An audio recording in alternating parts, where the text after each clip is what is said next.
दोस्तों, आपका फिर से स्वागत है हमारी एक और नई कहानी में। हमारे आसपास भूतों की एक काल्पनिक दुनिया है, लेकिन हम उस दुनिया से बिल्कुल अनजान रहते हैं। बहुत सी प्राचीन किताबों में भूतों के अस्तित्व का वृत्तांत मिलता है। भूत का बच्चा कहानी उन्हीं काल्पनिक घटनाओं से प्रेरित होकर लिखी गई है। एक छोटे से शहर में बिंदिया नाम की एक औरत रहती थी। वह शादीशुदा थी, लेकिन उसकी कोई औलाद नहीं थी। 3 बार उसका गर्भपात हो चुका था। वह बच्चे को पाने के लिए व्याकुल रहती थी, लेकिन हर बार उसकी गोद सूनी ही रह जाती थी। बिंदिया ने औलाद को पाने के लिए कई तरह के उपाय किए थे। इसके बावजूद उसके घर का आंगन बच्चों की किलकारियों के लिए सूना था। बिंदिया का पति एक मजदूर था और वह अपनी पत्नी से बहुत प्यार करता था। उसे भी अपने बच्चे की चाहत थी, लेकिन ऊपर वाले की मर्जी के बिना उसका यह सपना पूरा नहीं हो सकता था। बिंदिया चौथी बार फिर से गर्भवती होती है। इस बार दोनों बड़ी उम्मीद से गर्भ के बच्चे का ख्याल रखते हैं। बिंदिया का पति उसके खाने पीने की बहुत सी चीजें लाकर रख देता है और कहता है कि इस बार तुम्हें अपने बच्चे को पूरा पोषण देना होगा, जिसके लिए तुम्हें मजबूती से खाना पीना होगा और अपना ध्यान भी रखना पड़ेगा। बिंदिया अपनी पति की बात सुनकर सर हिलाती है। दरअसल वह अंदर से टूट चुकी है।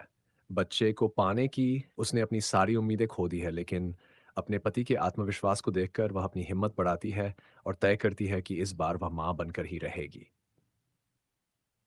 आधी रात होते ही बिंदिया के पेट में दर्द शुरू हो जाता है। अचानक बिंदिया के पति की नींद खुलती है और वह बिंदिया को अपनी गोद में लेटाकर हौसला देता है। लेकिन जब दर्द बर्दाश्त के बाहर होने लगता है, तो वह अपनी पत्नी को अपनी पीठ में लादकर अस्पताल के लिए भागता है। रास्ते में बिंदिया बेहोश हो जाती है। बिंदिया का पति उसे वहीं जमीन पर लिटा लेता है और जोर जोर से मदद के लिए चिल्लाने लगता है। तभी पास में स्थित श्मशान से एक चंडाल निकल कर आता है। उसके हाथ में एक पानी का ग्लास होता है। वह आते ही बिंदिया के चेहरे में पानी छिड़कता है। बिंदिया धीरे धीरे अपनी आंखें खोलती है। तभी बिंदिया की प्रसव पीड़ा बढ़ने लगती है। बिंदिया का पति उसे जोर से पकड़ लेता है और उसका हौसला बढ़ाने लगता है। श्मशान का चंडाल अपने कपड़ों से राख निकालकर बिंदिया के पेट में लगाता है, जिससे बिंदिया की तकलीफ शांत हो जाती है और कुछ ही पल में एक बच्चा पैदा होता है। लेकिन काफी देर तक जब बच्चे में कोई प्रतिक्रिया नहीं होती, तो बिंदिया रोने लगती है, क्योंकि यह बिंदिया का चौथा बच्चा था जो पैदा होते ही उसे छोड़ गया।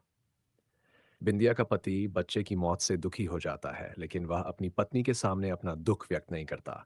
तभी उसकी नजर चंडाल पर पड़ती है। चंडाल हाथ जोड़कर आंख बंद किए हुए कोई मंत्र पढ़ रहा होता है। अचानक बिंदिया के बच्चे की आंख खुल जाती है और वह किलकारी मारकर रोने लगता है। बच्चे की किलकारी सुनते ही बिंदिया और उसके पति अपने बच्चे को गले से लगाकर चूमने लगते हैं। कई सालों बाद उन्हें संतान का सुख प्राप्त हुआ था। दोनों श्मशान के चंडाल को धन्यवाद देते हैं और उसके चरणों में गिरकर उसका अभिवादन करते हैं। चंडाल बिना कुछ बोले श्मशान में वापस लौट जाता है। बिंदिया का पति अपनी पत्नी और बच्चे को साथ में लेकर घर वापस आ जाता है। दोनों अपने बच्चे के साथ बहुत खुश होते हैं। एक रात बिंदिया की नजर खुलती है तो वह देखती है कि उसका बच्चा कमरे में पैदल चल रहा है, लेकिन वह तो सिर्फ 2 महीनों का है। बिंदिया सोच में पड़ जाती है कि इतना छोटा बच्चा कैसे चल सकता है। वह अपने पति को जगाती है, लेकिन गहरी नींद में होने की वजह से वह नहीं उठता। बिंदिया डरते हुए अपने बच्चे को गोद में उठाकर बिस्तर पर लेटा लेती है, लेकिन उसके मन में डर की दस्तक हो चुकी थी। सुबह होते ही वह अपने पति से रात की बात बताती है। बिंदिया के पति को उसकी बात पर भरोसा नहीं होता। उसे लगता है बिंदिया ने कोई सपना देखा होगा और उसी को सच मान बैठी है। वह बिंदिया को समझाता है और अपने काम में चला जाता है। अपने पति के जाते ही बिंदिया अपने बच्चे को पालने में लेटाकर घर के काम करने लगती है। घर के काम के बाद बिंदिया अपने बच्चे को दूध पिलाने के लिए उसके पास जाती है और वह डर जाती है जब अपने बच्चे को खून से भिड़ा हुआ मुर्गे के पंखों के साथ खेलते देखती है।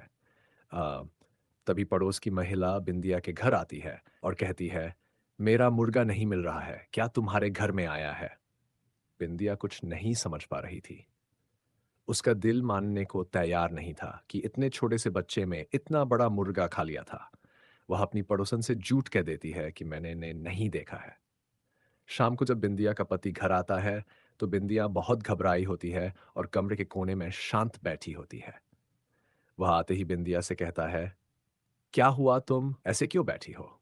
तभी वह अपने पति के गले लगकर रोने लगती है और कहती है, ये कोई साधारण बच्चा नहीं, क्योंकि आज इसने पूरा जिंदा मुर्गा ही खा लिया।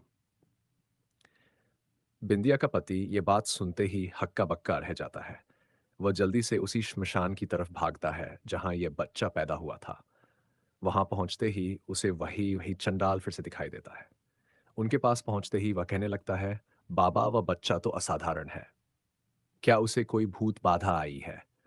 लेकिन चंडाल को सब कुछ पहले से ही पता था। वह कहता है, तुम्हारा बच्चा तो पैदा होते ही मर गया था, लेकिन तुम लोगों के दुखों को देखते हुए मैंने एक प्रेतात्मा को तुम्हारे मृत बच्चे के शरीर में प्रवेश करवा दिया था, जिसकी वजह से वह जिंदा है। लेकिन वह एक अमावस्या तक प्रेतात्मा उस बच्चे के शरीर में रह सकती है, और उसके बाद तुम्हारे बच्चे की सांसें बंद हो जाएंगी। चंडाल की बात सुनकर वह उनसे इस समस्या के समाधान पूछता है। चंडाल बताता है कि यह तो तुम्हारे कष्टों की शुरुआत है। अगर वह बच्चा तुम्हारे घर में रहा तो हर दिन तुम्हारे घर में मौत का तांडव होगा, क्योंकि ये भूत का बच्चा है। लेकिन यदि बच्चे की माँ श्मशान में सारी रात उस बच्चे के साथ भूतिया साधना करे, तो तुम लोगों की जान बच सकती है। बिंदिया का पति अपने घर पहुंचकर अपनी पत्नी को सारी बात समझा देता है, लेकिन वह अपने बच्चे से जुदा नहीं होना चाहती। वह कहती है, जब तक मेरा बच्चा मेरे साथ है, मैं उसे जानबूझकर अपने से अलग नहीं कर सकती, भले ये मेरी जान ही क्यों न ले ले। बिंदिया के पति को अंदाजा था कि उन्होंने बहुत बड़ी आफत पाल ली है। वह मन में तय करता है कि जब बिंदिया सो जाएगी तो वह उसके बच्चे को उससे अलग कर देगा। बिंदिया का पति रात होने का इंतजार करने लगता है। जैसे ही बिंदिया सो जाती है, वह बच्चे को लेकर श्मशान पहुंच जाता है और चंडाल के पास जाकर कहता है, बाबा, ये आफत आप ही संभालो, बस हमें बचा लो। चंडाल बच्चे को देखते ही उसे डांटते हुए कहता है, तुमने अपने साथ साथ मेरी मौत का भी इंतजाम कर लिया, जो इसे इसकी मां के बिना ले आए। चंडाल के इतना बोलते ही बच्चे की आंखें लाल हो जाती है और वह जमीन पर खड़ा हो जाता है।